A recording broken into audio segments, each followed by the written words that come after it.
Hello மக்களே, welcome to hashtag cinema. விஜயோட நடிப்புல கடைசியா வெளியான படம் கோட். இந்த படம் சுமாரான வரவேற்பு தான் பெற்றிருந்துச்சு. இப்போ இவரு வினோத் இயக்கத்துல தளபதி 69 படத்துல நடிச்சிட்டு வந்துட்டு இருக்காரு. இந்த படம் தான் அவரோட கடைசி படமா இருக்கும்ன்றது குறிப்பிடத்தக்கது.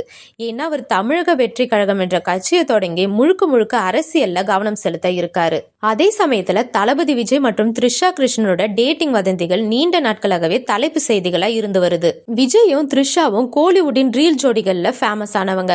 ரெண்டு பேருமே சேர்ந்து கில்லி, திருப்பாச்சி, ஆதி, குருவி, லியோ போன்ற படங்கள்ல இணைஞ்சு நடிச்சிருக்காங்க. அவங்க ஸ்கிரீன்ல தோன்றினாலே ரசிகர்கள் ஆர்ப்பரிப்பாங்கன்றது எல்லாருக்குமே தெரிஞ்ச விஷயம்தான்.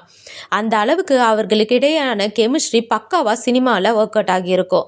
பல வருடங்களுக்கு பிறகு லியோ படத்துல தான் அவங்க மீண்டும் இணைஞ்சு நடிச்சிருக்காங்க. அதே மாதிரி பீக்ல இருக்க த்ரிஷா பெரும்பாலும் ஒரு பாடலுக்கு மட்டும் வந்து டான்ஸ் ஆட மாட்டாங்க.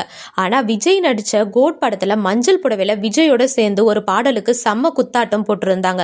அதை பார்த்த ரசிகர்கள் அட த்ரிஷா விஜய்க்காக தான் இதெல்லாம் செய்கிறாங்கன்னு செய்தி பரவிட்டு இருந்துச்சு. நம்ம ரெண்டு பேருக்குமான கெமிஸ்ட்ரி முழு படமானாலும் சரி, ஒரு பாடலானாலும் சரி அள்ளுதேன்னு ரசிகர்கள் கொண்டாடினாங்க. முக்கியமா அந்த பாடல்ல த்ரிஷா அணிஞ்சிருந்த புடவையின் நிறம் விஜயோடைய தமிழக வெற்றி கழகம் கட்சியோடைய கொடி நிறத்துல இருந்ததாகவும் ரசிகர்கள் ஓப்பனா பேசினாங்க. இதற்கிடையே விஜயையும் த்ரிஷாவையும் இணைச்சு தொடர்ந்து கிசுகிசுக்கள் பரவி வருது.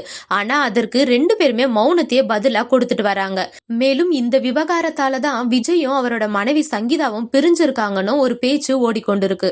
சூழல் இப்படி இருக்க சில நாட்களுக்கு முன்னாடி நடிகை கீர்த்தி சுரேஷோட திருமணம் கோவாவில் நடந்துச்சு. அதுல விஜய், த்ரிஷாவும் கலந்துக்கிட்டாங்க. இந்த விவகாரம் பெரும் விவாதத்தையே கிளப்பி இருக்கு. ஏன்னா இந்த திருமணத்துல கலந்து கொள்வதற்காக ரெண்டு பேருமே தனி விமானத்துல சென்றதா கூறப்படுது. அது தொடர்பான புகைப்படங்களும் வெளியாகி இருக்கு.